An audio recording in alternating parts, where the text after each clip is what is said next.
Now in Privacy Watch, YouTube will be limiting the amount of data they collect from kids' videos. Going forward, videos made for children won't have personalized ads, but creators are concerned the move could cause a significant drop in revenue and could result in less content for children. Joining me to discuss this, CNET senior producer Dan Patterson. Dan, thank you very much. So first of all, I kind of want you to break down what personalized ads are and how lucrative they are to these people who create content for YouTube. Well, I don't know if you remember radio, right? So think of personalized ads on the internet as the difference between listening to a radio station that you like, where you say, I like rock or country music, and the ads kind of fit those interest groups, right? Personalized ads on the internet take that and make them hyper-targeted, and so they track you and follow you across the internet. So the difference between where we came with analog media to digital media is incredible, and advertising technology these days is very sophisticated. So these are the kinds of ads that really pinpoint to that specific viewer. Yep. Who were some of the players advocating for this change in policy? Well, privacy and security experts for sure have been calling for this for a long time.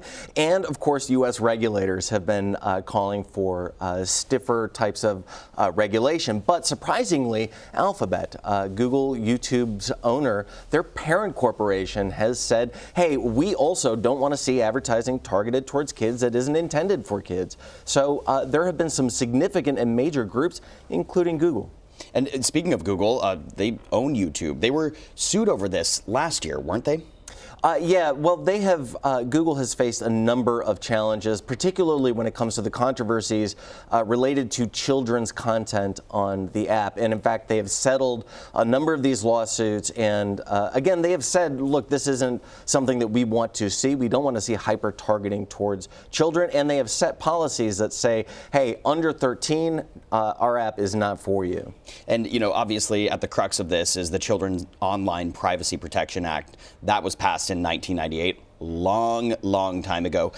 Is there any danger that these laws can get dated quickly, especially when it's covering the always rapidly ever-expanding internet and area of tech? So I bring up radio as an analogy because radio was popular in 1998, right?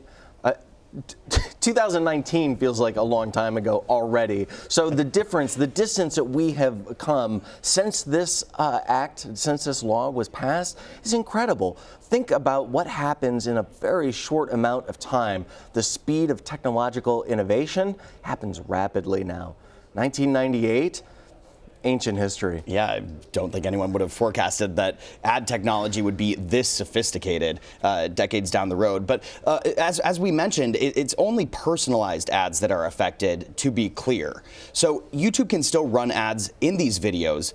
Why does it necessarily follow that this change will result in less revenue for creators? Well, look, the more targeting or the better targeting, the more likely you are to participate, meaning buy or do whatever the ad is compelling you to do, right? So if it's less targeted, then you are less likely to engage in that advertisement. So less targeted advertising on children's content means that you see kind of a generic advertisement as opposed to something that is highly refined for your tastes and interests. Obviously, personal privacy is the huge concern here, right? Privacy Watch. But can you just kind of break it down in very basic terms why personalized advertising may be problematic for children? Well, look, almost none of us are aware of how sophisticated these systems are, and it is simply because there are thousands of people designing these advertising systems at major technology firms. It's really challenging for any of us to really understand every single granular component of an ad system. So when those things are applied to children who are more vulnerable, you can get some sketchy characters engaging in that same type of advertising targeting system. So even though most people are good actors, good players, good advertisers, that doesn't keep the bad actors out. And if you can hyper-target children with really sophisticated advertising, there can be some unanticipated consequences. And we both know that YouTube is just a huge platform for children and young people. They live on YouTube. They consume videos for hours at a time. It's basically their Netflix. Is there anything else that YouTube is introducing with regard to other changes for children's content apart from the personalized ads? Yeah, they are changing some of the algorithmic recommendations.